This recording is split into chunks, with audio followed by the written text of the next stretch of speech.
Welcome to the Deep Dive.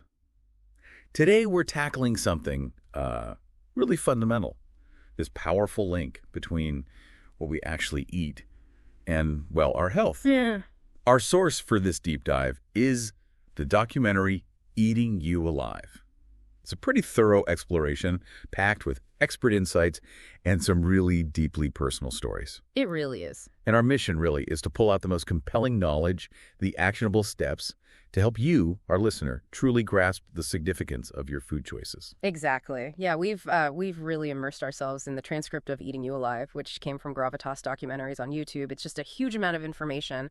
And for you, the learner, someone who wants to gain knowledge quickly but still thoroughly and get those aha moments without feeling like totally overwhelmed, we've tried to distill it all, bring you the most surprising facts and the essential takeaways. Okay, so right from the start, the documentary throws out a pretty provocative idea. It suggests that while we might lack conventional cures for some diseases, the knowledge to actually prevent and maybe even reverse many common health issues, well, it's been around for a while. Yeah, decades even, they imply. We hear from people who were basically told, there was no hope, but they found a totally different path. What's the immediate feeling you get from those opening stories? Well, what stands out is how directly it challenges the status quo. These aren't just, touching stories. They immediately make you question if the usual ways we approach health are really getting to the root causes of illness. It sets a tone, definitely. And the documentary doesn't pull any punches, does it? It quickly zooms in on the standard American diet, Right. described, quite frankly, as a major reason for so much suffering in America. And this point about convenience, how often it seems to win out over actual nutritional value. Yeah, that convenience factor is huge. It really hammers home this idea that food isn't just fuel, it's medicine. Yeah. What's the deeper message there? I think the core message is really about empowerment. By framing food as medicine, it shifts the focus, Yep. away from passively waiting for sickness and then treating it, Right. towards actively making choices that actually promote health and prevent disease from even starting. It suggests we've got more control than maybe we think. That really hits home when you hear Susan Wenick's story, losing her 58-year-old father so suddenly to a heart event. Oh, yeah, that was heartbreaking. It just underscores the urgency, doesn't it? Understanding heart health, the critical role of prevention. It's not just numbers, it's real people, real families. What does that tragedy highlight? Well, it injects this powerful emotional core. It makes the abstract idea of heart disease feel very, very real and relatable. And it's a stark reminder that these aren't just issues for older folks. They can hit unexpectedly. It really underlines the need for, proactive health measures, whatever your age. Then right after that, we get this really pivotal moment. Penn Jillette's story. Oh, yeah. Penn Jillette. Great anecdote. About his doctor saying something surprising about his hypertension and his weight. His realization that what he assumed was genetic might actually be driven mostly by his weight. And his meds were, in his words, fat guy drugs. That just challenges some really basic assumptions many of us have, right? Absolutely. What's the key insight from Penn's experience? I think the really powerful takeaway there is to, question those genetic labels we get, to seriously consider the huge role lifestyle, especially weight driven by diet, plays in things like high blood pressure. Yeah. It's a pretty blunt reminder that what we eat could be, well, more decisive than our DNA in a lot of cases. Absolutely. And it leads to this rather sobering thought the documentary puts forward. Are we, as a population largely overweight and obese, literally eating ourselves into poor health? It's a tough question. And this connects straight to the just staggering cost of healthcare in America. What's the link the film draws there? If you connect the dots, the documentary points out that these trillions spent every year on healthcare in the U.S., a huge chunk is tied to lifestyle-related problems. Right. This really highlights the massive potential for preventative measures, especially diet changes, to have a huge impact, not just on personal health, but on the whole economic burden of healthcare. Makes you wonder if we're just treating symptoms instead of the cause. Yeah. Which brings up a really concerning point raised by the experts. This apparent lack of solid nutritional training in the medical field. Oh, yeah, that was eye-opening. The idea that some doctors might get as little as a single hour of nutrition education, it's shocking, frankly. It really is. And that sentiment shared by one doctor, nobody changes their diet anyway. Yeah. That's just disheartening. It makes you question if your own doctor really has the deep nutritional knowledge you might assume they have. Well, what's the implication? It raises a big question about the advice patients are getting, right? If doctors aren't well trained in nutrition, how equipped are they to guide people on preventative lifestyle changes? It suggests a potential blind spot, maybe, in our healthcare model, where the focus leans more towards pills than, foundational dietary health. So, you've got this situation. People facing diet-related illnesses, and the professionals they turn to might not have the strongest background in nutrition, which leads to the point the documentary makes about our environment. It highlights how humans, and interestingly, are overfed pets. Yeah, the pets too. We're pretty much the only species experiencing such crazy high rates of obesity and chronic illness. Yeah. What does that suggest about our surroundings? It strongly suggests there's a fundamental problem with our environment, and critically, the food choices we're making within that environment. It implies something about the modern world, the way we live, is actively promoting these unhealthy patterns and contributing to these widespread health issues. Okay, so the documentary starts to kind of unpack how these problematic food choices get so deeply ingrained. Right. It looks at early influences, particularly TV and marketing, in shaping what we even think nutritious food is. We even hear those old commercials. Nostalgic, but also a bit jarring now, pushing meat and dairy really heavily. What's the lasting impact of those early messages? What's really striking is how those early pervasive messages probably set up these deep cultural norms around food. They shaped our ideas of a healthy meal, often putting animal products front and center, and those ingrained beliefs. They can be incredibly tough to challenge later on. Then following that, the film discusses the rise of processed foods, driven by things like longer shelf life, convenience. Convenience again. And often with this misleading idea that they were somehow healthier. Yeah. They highlight the deceptive nature of words like refined and enriched, since these processes actually strip out fiber and natural nutrients. Yeah, what's the key deception there? Well, the core deception is this illusion of added value, isn't it? Enriched sounds good, but it often means vital nutrients were removed during processing. Right. And then maybe only a few were partially added back. Right. But the crucial fiber, other beneficial compounds, gone. It's a net loss disguised as an improvement. And with all this conflicting information out there, the constant barrage of sensational headlines about diet, it's no wonder people are confused. It's overwhelming. It almost seems understandable why some people just, give up trying to eat healthily. The documentary even floats a rather cynical idea. Yeah. Could the food industry actually benefit from this confusion? What's the thinking there?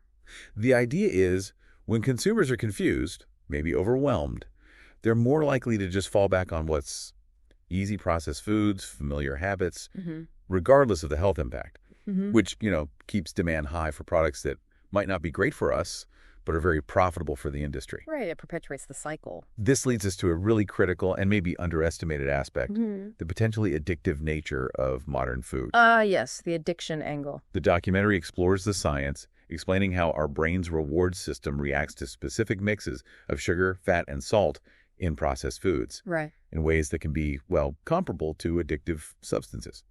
They introduce this concept of the bliss point. What is that exactly? So the bliss point is that perfect combination of sugar, fat, and salt that food manufacturers actually engineer. They fine-tune it to create this intense, pleasurable response in our brains. Wow. Making us crave more. It bypasses our natural fullness signals. And it's not just about cravings, is it? The film also gets into the immediate physiological effects of unhealthy foods. Yeah, the instant impact. Like how sugar can trigger measurable inflammation and even suppress the immune system really quickly. Think about that a typical American diet could be constantly undermining our body's defenses. That's a scary thought. What's the significance of those immediate effects? The significance is understanding that the damage isn't just a long-term thing. It can have immediate negative impacts on how our body functions right now. This constant state of inflammation, suppressed immunity, it can contribute to a whole range of health problems down the line. Right, it sets the stage. Which helps explain why changing your diet can be so tough for some people. The documentary acknowledges that withdrawal symptoms, fatigue, headaches, anxiety are real when you cut out these addictive components. Yeah, it's not just in your head. They recommend a pretty direct approach. Yeah. Go cold turkey on things like meat and dairy for at least, say, 21 days. 3 weeks, yeah. They even mention the presence of naturally occurring opiates in cheese. How might that contribute? Well, the idea is that these casomorphins, these opiates in cheese, even in small amounts, can still activate the brain's reward pathways. It adds to the pleasurable, maybe even habit-forming nature of dairy. It's another piece of the puzzle for why ditching cheese can be surprisingly difficult for some. Okay, here's a comparison the documentary draws that I found really striking. It compares the delayed public acceptance of smoking's dangers to our current understanding of diet and disease. Ah, the smoking analogy. Yes. The sheer number of studies it took to finally shift public opinion on smoking. It's a stark reminder of how long it can take for science to translate into real behavioral change. So what does that analogy tell us about diet now? Well, it serves as a kind of cautionary tale, doesn't it? Yeah. It highlights that even with strong scientific evidence linking diet to disease, getting widespread awareness and getting people to actually change habits, it can be incredibly slow. Yeah. Especially when you're up against powerful industries and deeply ingrained cultural norms. Resistance is strong. To really drive home the power of dietary change, though, the documentary shares several really compelling personal stories. Transformation. These stories are powerful. People talking about significant weight loss, even reversing chronic conditions like type 2 diabetes, hypertension, through radical diet shifts. Yeah, not just managing, but reversing. And these often come after years of struggle, yo-yo dieting, feeling hopeless. The film also touches on the emotional side, the shame, the secret eating. What do these personal stories really underscore for the listener? I think they provide potent, real-world proof that major lasting health improvements are possible through diet changes. Even after years of battling chronic illness, they offer hope, and they show that people have agency, they can take control of their health in ways they might not have thought possible. It really challenges our gut feelings, doesn't it? The documentary suggests our instincts about food might actually be wrong sometimes. Like the seatbelt analogy they used. Exactly. Like people initially resisting seatbelts. We hear from folks who genuinely thought they were eating healthy, maybe focusing on lean protein, avoiding certain things. Right, doing what they thought was right. But they were still suffering because of other unhealthy processed foods, hidden oils, sugars lurking in their diets. What's the takeaway about our food instincts? The key takeaway seems to be that our modern food environment has really messed with our natural instincts. We're bombarded with these hyper-palatable, engineered foods designed to override satiety and create cravings.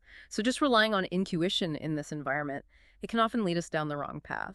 The film also highlights that sometimes the early warnings for serious illness can be subtle, easily dismissed. Brooke Goldner's story, lupus diagnosis at 16, nearly fatal. Her initial symptoms, severe pain after eating, migrating joint pain. They were early clues. Clues that maybe didn't seem connected at the time. Exactly.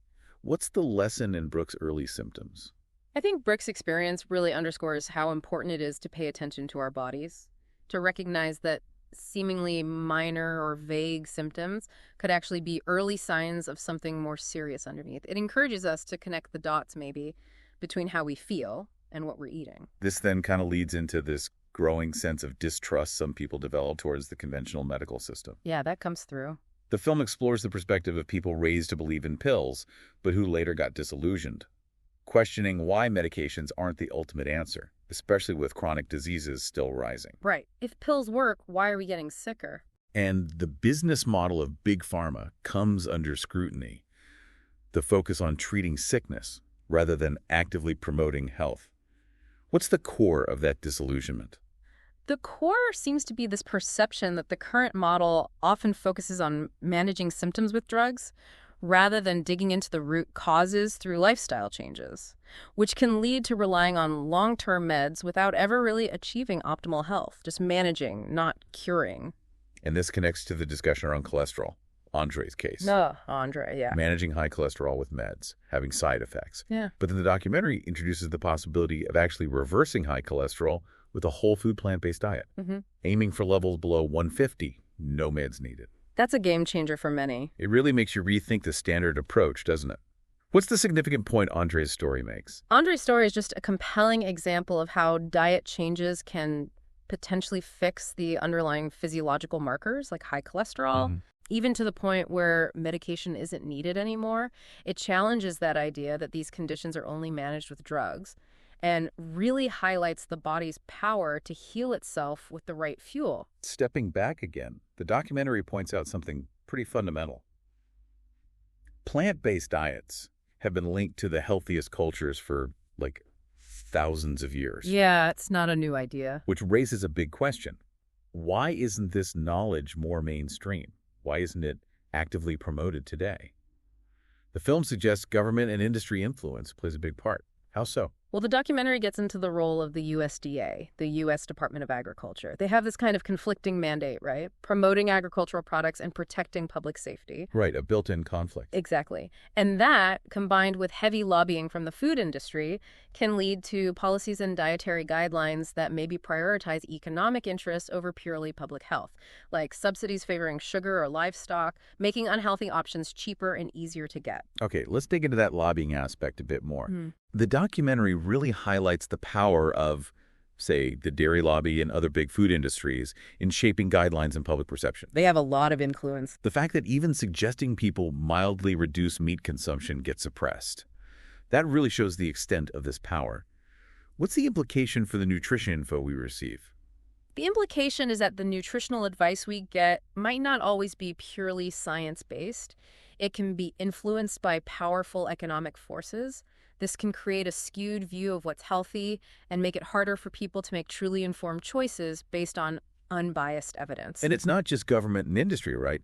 The film also touches on the dogma in fitness and bodybuilding circles. Oh yeah, the protein obsession. A really strong push for animal products for protein. But this belief is being challenged now by successful plant-based athletes. What's the core of this challenge to the protein dogma? The core challenge is questioning whether we really need those super high levels of animal protein to build muscle or be fit. The success of plant-based athletes proves you can thrive, even excel, on plants. It raises questions about those long-held beliefs and maybe even the downsides of too much animal protein. This leads to a really important point about protein itself, which is often misunderstood. Definitely. The film challenges the idea that protein deficiency is a major worry for most people. It points to big, strong herbivores, gorillas, elephants thriving entirely on plants. Right. Where do they get their protein? From plants. So what's the key takeaway about our protein needs? The takeaway is that while protein's essential, yeah, most people in developed countries get way more than they actually need. The focus should maybe shift from just getting enough protein to getting a balanced mix of all nutrients from whole plant sources. Animals don't have a monopoly on protein. The documentary then uses a really relatable example. Cavities. Ah, the teeth analogy. They point out cavities are mostly preventable through diet, but still super common because of our choices. Yeah. And they use this as an analogy for more serious stuff like atherosclerosis plaque in arteries. Yeah. Emphasizing that plaque buildup is a real, potentially fatal result of our diet. What's the power of that cavity analogy? Its power is its simplicity, I think. Most people get that sugar causes cavities, so drawing a parallel to plaque buildup in arteries makes the link between diet and deadly conditions like heart disease feel more tangible, easier to grasp.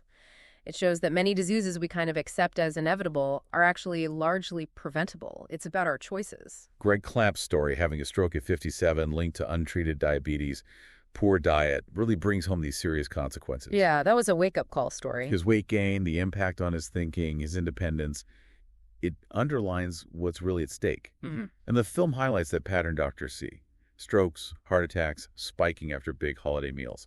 Further emphasizing that direct food link, what's the critical message from Greg's experience? Greg's story is just this stark personal warning, how seemingly manageable things like weight gain or untreated diabetes can lead to truly devastating outcomes like a stroke.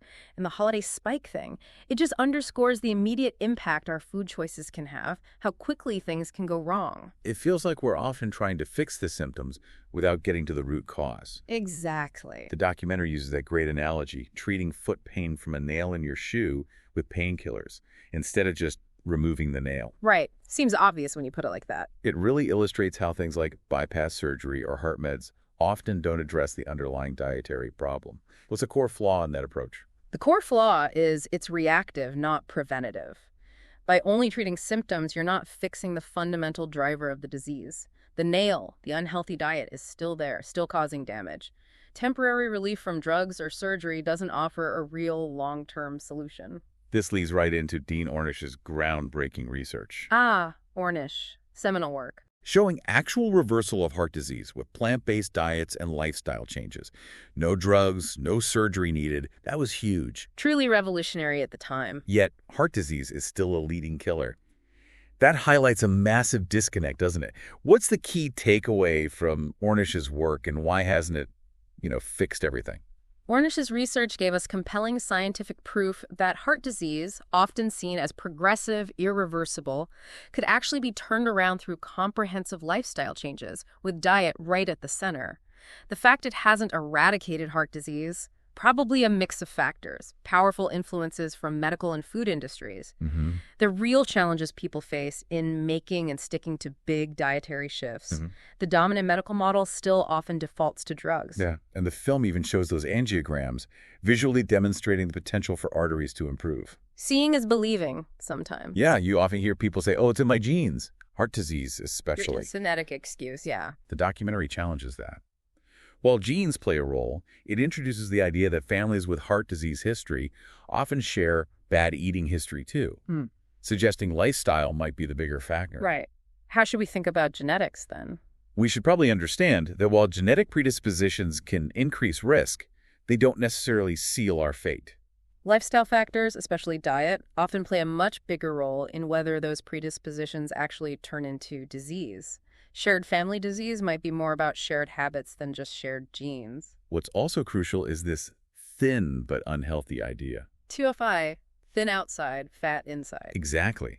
The film highlights people looking healthy externally but having significant internal artery blockage from a poor diet, often leading to surprise heart attacks. It shows appearance isn't everything. And while exercise is great, absolutely, the film stresses it's not a standalone fix. A plant-based lifestyle is crucial for really lowering the risk of many diseases. What's the critical message about judging health? The critical message is, don't judge a book by its cover. You can't rely on appearance alone. Someone thin or fit can still have serious internal damage from a bad diet. Exercise is vital, yes, but it works best with a nutrient-dense plant-based diet to hit the root causes. You just can't out-exercise a bad diet. The documentary then brings up erectile dysfunction, ED, ED. and explains its connection as an early warning sign for cardiovascular disease. Because the arteries to the penis are smaller. Right, they get blocked sooner. ED can often show up before major heart problems. Treating ED alone, without addressing the systemic cardiovascular issue, is like fixing one small spot while the whole system is failing. Why is ED such an important early warning? Because those smaller penile arteries are just more susceptible to early damage from high cholesterol, reduced blood flow. So ED can often be one of the very first noticeable symptoms of developing heart disease. It's like the canary in the coal mine for your whole vascular system. This leads to explaining the endothelium, that inner lining of our arteries. Super important layer. Its critical role in cardiovascular health. Damage to it, often from high LDL cholesterol, is where plaque formation starts. And the film points to a major dietary shift. The huge increase in oil consumption over the last century. Yeah, oil is everywhere now. What's the specific concern? The primary concern is that all oils, even the ones marketed as healthy like olive or coconut oil, Right, even those. are highly concentrated fats with very few nutrients. They can raise LDL cholesterol and directly damage those delicate endothelial cells lining our arteries. That starts the whole plaque process, increasing heart disease risk. The marketing around healthy oils can be really misleading, they argue. Okay, so that's pretty damning for oil. Despite all these challenges, the documentary offers this really powerful message of hope through personal stories. A ton backstories. Individuals reversing heart disease, other chronic conditions by adopting a whole food plant-based diet after getting serious diagnoses. These stories really show that change is possible at any stage. And the dramatic improvements, cholesterol dropping, energy returning, they're truly inspiring. What's the most encouraging part of these transformations? I think the most encouraging part is seeing the body's incredible ability to heal itself when you give it the right conditions, mainly optimal nutrition. These stories prove that even after years of illness, significant, lasting improvements are possible, often without just relying on drugs. It really highlights the power of personal choice. It really drives home that message. Genetics isn't necessarily destiny. Our genes can be significantly influenced by the food we eat. It's empowering. But the documentary also acknowledges that common experience, facing skepticism from doctors about plant-based diets. Yeah, patients won't stick to it. Right, that perception. The importance of just giving people the choice, the opportunity to try this approach, is emphasized. What's the ethical point there? The ethical consideration is really about respecting patient autonomy, isn't it? Providing people with all the info about potential options, including lifestyle approaches. Dismissing these options out of hand limits patient choice and potentially holds back effective strategies for improving their health. Trisha's story, completely reversing type 2 diabetes. Incredible story. Stopping all blood sugar meds, even seeing her arthritis disappear. That kind of outcome just challenges the conventional understanding and management of these conditions. What's the most surprising part of her reversal? I think the most surprising part is the complete reversal of something often seen as progressive, lifelong, including stopping all meds and having an apparently unrelated condition like arthritis resolve, too. It really highlights how interconnected our body systems are and how diet's impact goes way beyond just blood sugar. The documentary then takes a pretty critical look at cow's milk. The dairy debate. The long-standing promotion of it for humans. It raises the basic point. Mammals make milk for their own young, with totally different nutritional needs than humans. Right, species specific. The potential link between early dairy intake and increased risk of type 1 diabetes is mentioned, plus the lack of strong evidence that dairy is essential for bone health. They even point out cows get their calcium from plants. What's the central argument against humans drinking cow's milk? The central argument is that cow's milk is biologically designed for baby cows, for their rapid growth, not for human adults or even kids past infancy. The nutritional makeup is just vastly different from human milk. And the documentary points to potential health risks, but also questioning that widely held belief about needing it for calcium. This leads into a broader discussion about cancer. Yeah, another huge topic. The film notes the disappointing lack of major improvement in overall cancer survival rates, despite decades of the war on cancer. Billions spent, yeah. It questions the heavy focus on early detection over actual prevention. Shares personal stories of families enduring harsh treatments without lasting cures, leading to this discussion about addressing the root causes. What's the core frustration expressed about cancer treatment?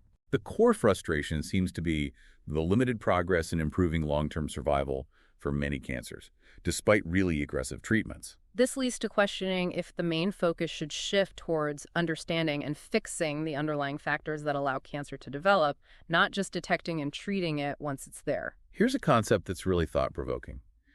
The idea that cancer might be a symptom of an unhealthy biological terrain in the body. Right, the terrain theory. Rather than just being about genetic mutations. This suggests that fundamentally changing this internal environment through diet could be crucial for prevention and maybe reversal. That message, you don't have to be sick, captures this proactive idea. Can you elaborate on biological terrain? So the biological terrain idea suggests that the overall health and balance of our internal environment, influenced by diet, lifestyle, toxin, stress, all that stuff, plays a critical role in whether cancer cells can actually thrive and multiply. A healthy terrain might be resistant to cancer, while an unhealthy one provides a more favorable environment for it to grow. So it shifts the focus from just attacking cancer cells to also nurturing overall bodily health and resilience. Dan Moskalik's story, diagnosed with aggressive stage 4 kidney cancer, given months to live. Incredible story. His wife's unwavering commitment to a whole food, plant-based diet. And his remarkable turnaround, given that conventional treatments often don't work well for his cancer type. Right. Chemo wasn't really an option. His complete remission, returning to work, it's presented as really compelling evidence. What makes Dan's story so impactful? It's impactful because it shows this significant recovery from a very advanced, typically aggressive cancer where standard medicine offered little hope. His remission through diet alone challenges the perceived limits of what's possible and highlights the body's potential to heal, even in really dire situations. And Pamela Swallow's 18-year cancer-free journey after stage 4 ovarian cancer adds to that picture of long-term survival. Absolutely, defying the odds. Even someone like Samuel L. Jackson, adopted plant-based, felt great, then slipped back due to a film role. Yeah, he talked about feeling the difference immediately. And experienced the immediate negative effects. His determination to go back speaks volumes. And then Mark Ramirez, his family history, devastated by diabetes. Yeah, a powerful motivator for him. Which leads to a crucial explanation of the real cause of type 2 diabetes. What's the surprising truth the film reveals? What's fascinating is the explanation that type 2 diabetes isn't primarily about eating too much sugar, but rather the buildup of tiny fat particles inside the muscle cells, intramyocellular lipids. Okay. This fat buildup blocks insulin from doing its job, getting glucose from the blood into the cells. So the key to reversing it, according to the film, is removing that fat through diet, not just cutting sugar. The documentary then widens the lens, considering not just personal health, but also ethics and environment. The bigger picture. The ethical treatment of farm animals, the huge environmental footprint of animal agriculture, land use, water, greenhouse gases, surprisingly higher than all transportation combined. Wow, higher than transport. Yeah. Choosing plant-based is presented not just as a health choice, but a vote for a more sustainable, compassionate world. What's the weight of that broader view? That broader perspective adds a really significant layer to the argument. It highlights that our food choices have consequences way beyond our own bodies. They impact animal welfare, planetary health. It frames plant-based eating as potentially a more ethical and sustainable way to feed everyone. So for someone listening who's thinking, okay, maybe I should look into this, what exactly is a whole food plant-based diet, according to the documentary? They clarify it centers on foods in their most natural, unprocessed state, basically stuff from the ground. So lots of fruits, vegetables, whole grains, beans, lentils, nuts, seeds, eaten whole or minimally processed. The key is minimizing or cutting out animal products and heavily processed foods, especially oils. And it tackles that common fear head on. If I cut out meat, dairy, oil, what's left to eat? Right. The nothing left myth. The film emphasizes the sheer abundance of plant options, especially staples like potatoes, beans, lentils, plus all the veggies and fruits. What's the key message against that fear? The key message is that the plant kingdom is incredibly diverse and packed with delicious, satisfying foods.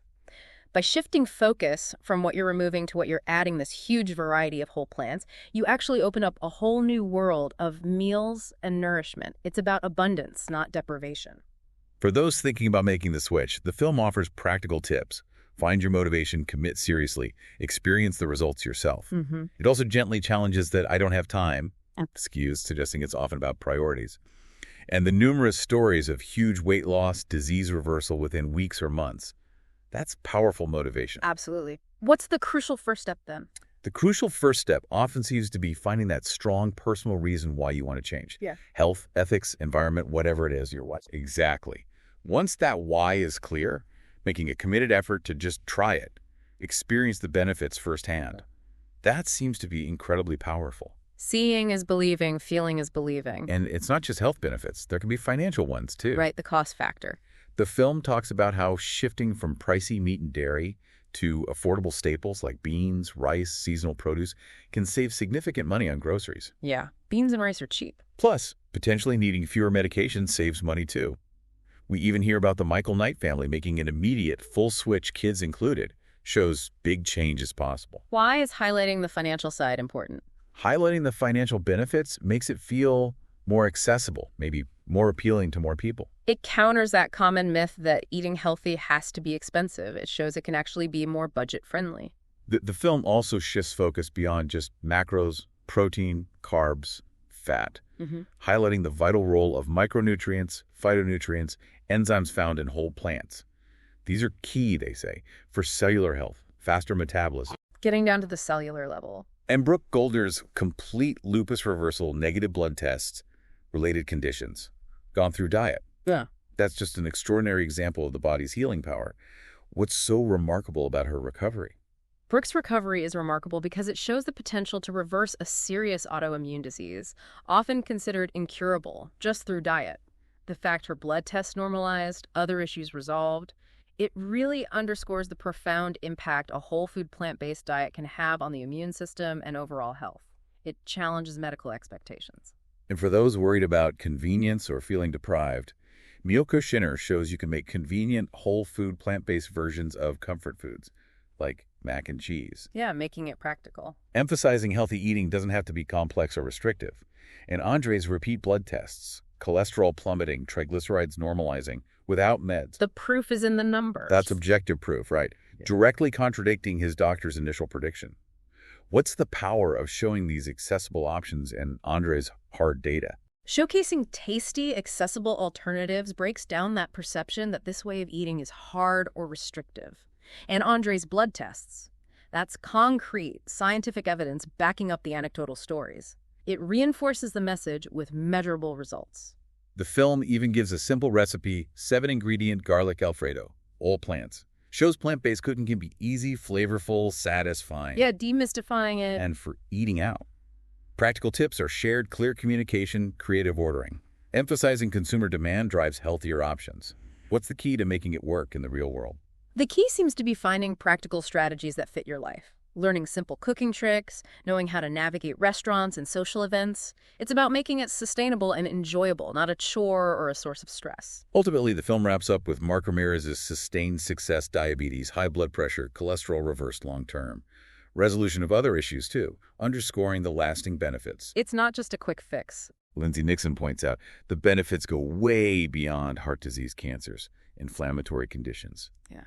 And the final, powerful takeaway. Many people don't even realize how bad they felt until they experience the vibrant health and energy from eating this way. You don't know how good you can feel. What's the lasting message the documentary leaves us with? The lasting message is really one of hope and empowerment. It suggests we have significant control over our health through our food choices.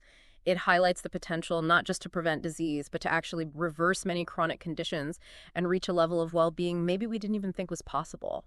Well, today's deep dive into eating you alive has certainly uncovered some compelling evidence for the transformative power of a whole food plant-based diet. It really has. We've seen how this approach isn't just about cutting things out, but really embracing this huge variety of nutrient-packed plants that can help prevent, stop, even reverse many common chronic diseases. We've also touched on questioning conventional wisdom, understanding the influences in our food system, and recognizing the subtle ways our food environment shapes our health. And for you, our learner, we really hope this deep dive sparks some aha moments, gave you a clearer understanding of that direct line between your daily food choices and your overall well-being. Those personal stories, they show that real, lasting change is absolutely possible. Think about Penn Jillette's surprise about his genetics, or Andre's cholesterol numbers. Right. Powerful reminders of how profoundly food impacts us, often more than we realize. So as you think about all this, maybe consider one small, manageable step you could take today. Could you add more whole plants to your next meal? Try a new plant-based recipe? Or just be more mindful of processed ingredients. Exactly. Just become more aware of processed stuff. Added oils, sugars. That's a great start. Remember, every positive step, no matter how small, adds up on your health journey. Finally, we'll leave you with this thought. Given the compelling evidence in Eating You Alive about the power of diet, what other areas of your life might you have more control over than you currently realize? That's definitely something worth pondering as you move forward.